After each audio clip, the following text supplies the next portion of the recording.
Welcome to Buckeye Football Fangirl. My name is Lisa and I'm the gal behind this channel. And today I have a very special guest with me who is joining to talk about the Buckeyes and this exciting game that we have coming up on Saturday. Welcome to the show, Dad. Thank you for having me. This has become somewhat of a tradition for us to connect before we head into the TTUN game. So just like as always, I'm very honored to have you on this show. Thank you so much for coming on. I'm excited to talk about the Buckeyes. So let's jump on in. Let's talk a little bit about this year's team before we jump into the big heavy matter of the game happening on Saturday. But what are your thoughts so far of the 2025 Buckeyes? My thoughts are since the Texas game, they haven't even been mildly challenged. That is so true. Has there been anything that surprised you with the team this year? Yeah, that they defense is better than it was last year. Isn't that nuts? They had a really good defense last year. I mean, we owe a lot of things to our defensive coordinator last year, even though he left us, but nobody could have guessed that, Matt Patricia coming in year one would help produce a defense that was even better than the defense last year. It's been incredible. Has there been anything else that stuck out to you about this team this year? Just the lack of being challenged is what I've already said.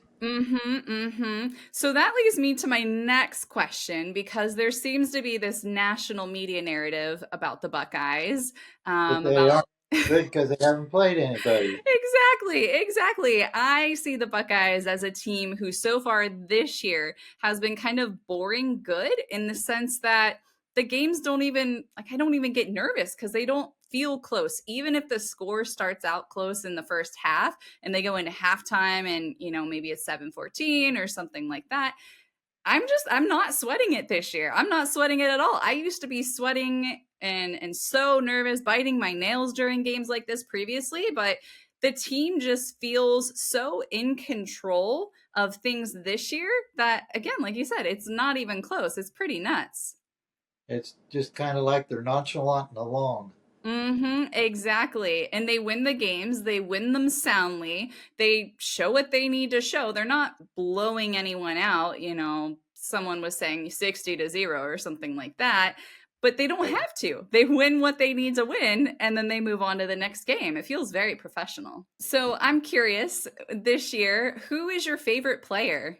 Who was my favorite player? Yeah. Carnell Tate. Oh my goodness. He's my favorite player too. That's what I was going to say. Oh, well, I have to change my mind. Okay, but why is Carnell Tate your favorite player? Because he's come the farthest. Oh my goodness, he has. I mean, Jeremiah Smith has all the hype. He gets all the attention. Teams are double teaming him to try to knock him out. And that has really helped Carnell shine, I think, too. He's been able to take advantage of the situation when he's been in the game to play. Now, how concerned are you about his injury status these past few games? Well, I don't know what it is because nobody's telling us anything. Yeah, they don't tell us anything. I'm really hoping we get to see him play in the game. If they happen to hold him out again, I mean, I hope we at least get to see him in the Big Ten championship, and then, the championship, the national championship run. But I absolutely hope to see him play again, because he's been so electric. He's been so fun to watch. He's been just so good. And he hasn't always gotten all of the spotlight, because a lot of that spotlight has been on the player he plays next to, Jeremiah Smith. How do you know they're going to be in the Big Ten championship game? I don't. They got to win this game and take care of business, and then, they will be. I'm hoping they get to the Big Ten championship game, because it's been way too long. Hopefully, fingers crossed with that one too. I'm curious, what do you think about the Julian for Heisman campaign? Well, it's a lot of hype like anything else. I mean, you've seen a lot of Heisman campaigns over the course of all your football watching years. Does anything feel different about Julian and his shot at potentially winning the Heisman? Well, he won't get the Heisman. You don't think so? There's too many Heisman voters that hate Ohio State. I mean, you're not wrong. So unfortunate. I'm really hoping he gets it, but time will tell. Time will tell. So let's talk a bit about this big behemoth of a game that we have coming up on Saturday. So Ohio State faces TTUN again. We've been waiting all year for this game to come back around. What are your thoughts on the game so far? Well, if you figure I might have started watching the game when I was 12 or 13, somewhere in there, that means I've seen about 60 of them so far. That's a lot of games. The games. That's a lot of the games, yep. Yeah, absolutely. So it's like every other one. Mm. It is always the best team that wins. Unfortunately. we've witnessed that way too many times over the past 4 years. I mean, you're the one who taught me that you just got to throw the record book away when you get to this rivalry game because all bets are off. Anything can happen. I mean, we saw that, for the past 4 years, especially last year when the team that we saw, the Ohio State team that we saw play the TTUN team, just didn't even look like the same team that we had seen play all the way up until that point in the year. And absolutely didn't look like the team that went on to win the national championship, which was a beautiful thing. That was so great winning the national championship. But hopefully, at this point, Ryan Day will be able to get over this hump and kind of shake off, whatever's hanging over him whenever he gets into this game, and things will turn out a little bit differently. That's the hopes, anyways. What are you thinking when you're coming into this game? Do you have any areas of concern? Anything that's like scaring you about the matchup that we have coming up on Saturday? Everything. Tell me more. The Michigan doesn't have that good a team, but they could play over their heads for one game like they've done the last few years, and it's all over. Yeah. But maybe you should wish for that. Either. Okay, we'll come back to that. But either that or, Ohio State still has the potential to shoot themselves in the foot like they did last year. Because I feel like that's really kind of what happened. Everything bounced the other way for them.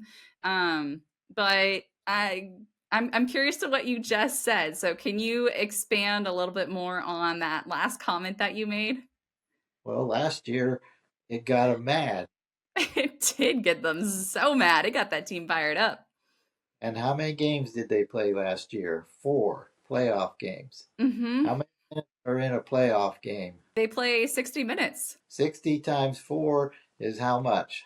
60 times 4, 240. 240 minutes they played playoff football last year. You know how much of that 240 minutes they were behind? I don't remember, no. 6 minutes and 15 seconds. Woo! Yeah, they went into that playoff run angry with something major to prove. So 234 minutes they were either tied or ahead. That's impressive. I haven't heard that stat before, and I love me some stats. Yes, and the only team they started out behind was Notre Dame in the championship game, and Mm-hmm. that's because Notre Dame took the opening kickoff and they had the quarterback run it about 10 times and they got a touchdown and they took about um, 9 minutes or so off the clock. Remember Uh-huh. that? And Uh-huh. so Uh-huh. they were behind 7-0. That's the only time in the playoff run where they were behind. Ugh, that's pretty nuts. Oh my goodness. I can't even believe that. So yeah, I mean, you have a point with that comment. Because it definitely it fired that team up. It fired Ryan Day up. They had the infamous players meeting after that where they just really rallied together as the brotherhood, and then they got it done. It was glorious. It was absolutely glorious. I'm curious as well, do you feel that the game has any less weight for you as an Ohio State fan now that Ohio State can do what they did last year, where they went on and after losing and dropping it again, they went on to win the national championship? It used to be you lose the game, you don't go to the Rose Bowl. Yes. Mm-hmm. Your season was effectively over. Sometimes you might get a bid to the Cotton Bowl or the Mm-hmm. Orange Bowl or the Sugar Bowl, but the day after New Year's, college football was over with until September. Right. Right. So now, even though they might lose it, they're going to be in the playoffs. And look Mm-hmm. what they did last year. So they could do that same thing again. Mm-hmm. Does it make the game matter any less to you as a fan because of that? No, Yeah, I feel the same way. It still matters just as much, but it is nice knowing that Ohio State can still win a championship. But I don't know, that game is just, it's different. The Ohio State TTUN rivalry is just different. I feel like people outside of the rivalry cannot fully grasp it because until you live it, until you breathe it, until it's just a part of who you are, like it is for you because you were raised as an Ohio State Buckeye, and then myself because I was raised as an Ohio State Buckeye thanks to you. It's just something that, there's not a lot of other things in life that are just like this. especially when you live in California. I know. I get to enjoy it all the way out on the West Coast too, which I'm very happy about the Big Ten schools that are out here now because then Ohio State's going to be traveling out here a little more often, so I might get to see them play, but it's a nice little Okay. perk there. So I'm curious, do you have any predictions going into the game? Ohio State's either going to blow them out and win by 20 points or they're going to get beat. I was thinking about this question. It's so hard for me to make a prediction. I watched podcast after podcast after podcast this week because I'm kind of a podcast binge nerd over here. But everyone has a different take. There's Ohio State podcasts, which they know the whole narrative and the history and the story and the weight of the game and how it impacts us as fans. And then there's outside podcasts that just look into this game once a year because it gets a lot of views because it has a lot of national attention.